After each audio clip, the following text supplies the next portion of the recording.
오늘 저에게 주시는 하나님의 말씀은 이사야서 21장 1절에서 3절까지 말씀입니다. 해변 광야에 관한 경고라. 적병이 광야에서 두려운 땅에서 내게 회오리 바람같이 몰려왔도다. 혹독한 묵시가 내게 보였도다. 속이는 자는 속이고 약탈하는 자는 약탈하도다. 엘람이 올라가고 메대어 싸워 에워싸라. 그의 모든 탄식을 내가 그치게 하였노라 하시도다. 이러므로 나의 요통이 심하여 해산이 임박한 여인의 고통 같은 고통이 나를 엄습하였으므로 내가 괴로워서 듣지 못하며 놀라서 보지 못하더라. 아멘. 하나님의 말씀입니다. 좋은 날입니다. 하나님 주시는 은혜 오늘도 여러분과 함께 하기를 주의 이름으로 축원합니다. 성경이 말씀하는 역사는 두 가지입니다. 첫 번째가 사무엘서와 열왕기상하 등 역사서에 나오는 왕들의 역사이지요. 왕들은 자신들의 지략과 계획을 가지고 나라를 통치합니다. 이런 역사를 세속사, 곧 왕들의 역사라고 부릅니다. 그런데 두 번째는요, 성경 전체의 배경으로 나타나는 구원사, 곧 하나님의 역사가 있습니다. 구원사는 인간 눈으로는 볼 수 없습니다. 그러나 세속사, 즉 왕들의 역사를 보면 군대도 막강하고 전술과 전략도 좋고 모든 것이 완벽함에도 나라가 무너집니다. 이유가 무엇일까요? 그들의 힘과 능력으로 인하여 고통받는 백성들이 있습니다. 그들의 신음소리를 하나님이 들으셔서 막강한 왕들을 무너뜨리고 약한 그들을 살리십니다. 이것이 하나님의 구원사이지요.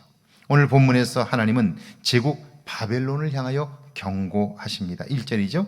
해변 광야에 관한 경고라. 적병이 광야에서 두려운 땅에서 내게 회오리 바람같이 몰려왔도다. 바벨론은 자신들의 군대를 자랑합니다. 힘과 능력을 과시합니다. 이것은 그들의 무력 때문에 고통받는 사람들이 있었다 하는 말이죠. 고통받는 그들의 탄식과 신음소리를 하나님이 들으셨습니다. 그래서 경고하십니다. 광야에서 적병이 회오리 바람처럼 몰려올 것이다. 회오리 바람 같은 적병, 아무리 큰 군대도 막아낼 수 없는 거죠. 2절입니다. 혹독한 묵시가 내게 보였도다. 속이는 자는 속이고 약탈하는 자는 약탈하도다. 엘람이 올라가고 메대어 에워싸라. 그의 모든 탄식을 내가 그치게 하였노라 하시도다. 이사야가 본 환상 중에 하나님이 하실 일이 있습니다. 그 일은 너무나 비참했습니다. 하나님이 말씀합니다. 엘람이여 올라가라. 메대어 에워싸라. 하나님은 바벨론을 주저앉히심으로 우는 자들의 눈에 눈물을 닦으십니다. 고통 중에 있던 그들의 아픔을 싸매십니다. 더 이상 폭력으로 인하여 고통받는 사람들을 없게 하신다 하는 거예요. 여러분이 출애굽기를 읽어봐도 아시지요. 애굽에서 압제를 당하던 이스라엘 백성들, 그들이 할 수 있는 일은 탄식하며 하나님의 도움을 구하는 것뿐이었어요. 그런데 성경을 보면 그들의 신음소리를 하나님이 들으셨고 모세를 불러 그 백성을 인도하라 말씀하십니다. 무엇을 잘했기 때문이 아닙니다. 그들이 무슨 능력이 있기 때문도 아닙니다.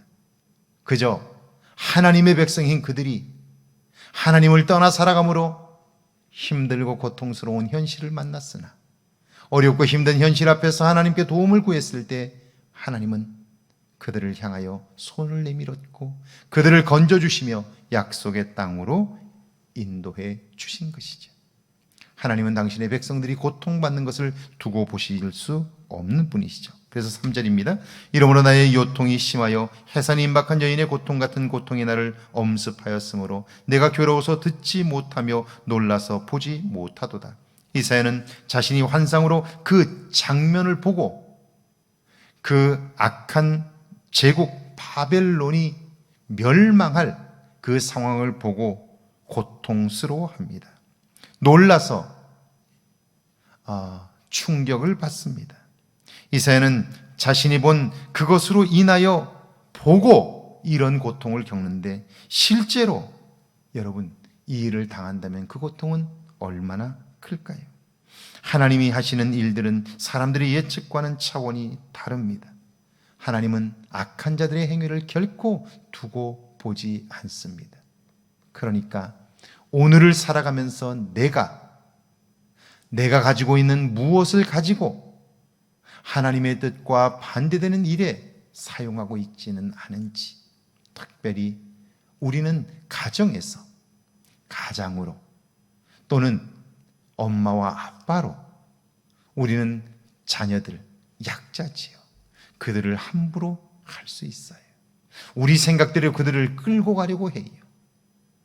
자녀가 하나님의 선물이라면 우리 뜻대로 그들을 끌고 갈 것이 아니라 하나님이 이들을 통하여 이루실 일이 무엇인가를 생각해야 할 거예요. 제가 청소년들을 상대로 상담을 한 적이 있고요. 설문을 해본 적이 있습니다. 가장 많은 상처를 받은 부분은 바로 부모님이었습니다. 자녀들이 부모님으로 인하여 상처를 받습니다. 사랑하기 때문에 모든 것을 주고 아낌없이 돌보지만, 그러나 가깝기 때문에 함부로 할 수 있다 하는 거예요. 오늘 우리에게 이런 모습은 없는지 돌아보아야 할 거예요. 왜냐하면 하나님은 당신의 백성이 고통당하는 것을 두고 볼 수 없기 때문이죠. 오늘 하루를 사는 동안 하나님께서 내게 주신 그 무엇으로 하나님의 뜻대로 섬기고 나누고 베품으로 하나님의 영광이 나타나며 여러분의 삶이 맛이 나고, 그리고 여러분의 삶으로 인해 누군가 힘을 얻는 복된 하루가 되기를 주의 이름으로 축원합니다. 함께 기도합니다. 나로 인하여 고통받는 사람들은 없는지 돌아보게 해달라고요. 하나님을 두려워하는 마음이 내 안에 있게 해달라고요. 함께 기도합니다. 하나님 감사합니다. 죄를 사랑하사 함께 하시고 나로 인하여 고통을 받는 사람은 없는지 돌아보게 하옵소서. 하나님을 두려워하는 마음이 내 안에 있게 하여 주셔서 하나님의 기쁨 되어 살게 하옵소서. 오늘도 그런 날들을 보게 하시고 하나님의 영광이 나타나게 하옵소서.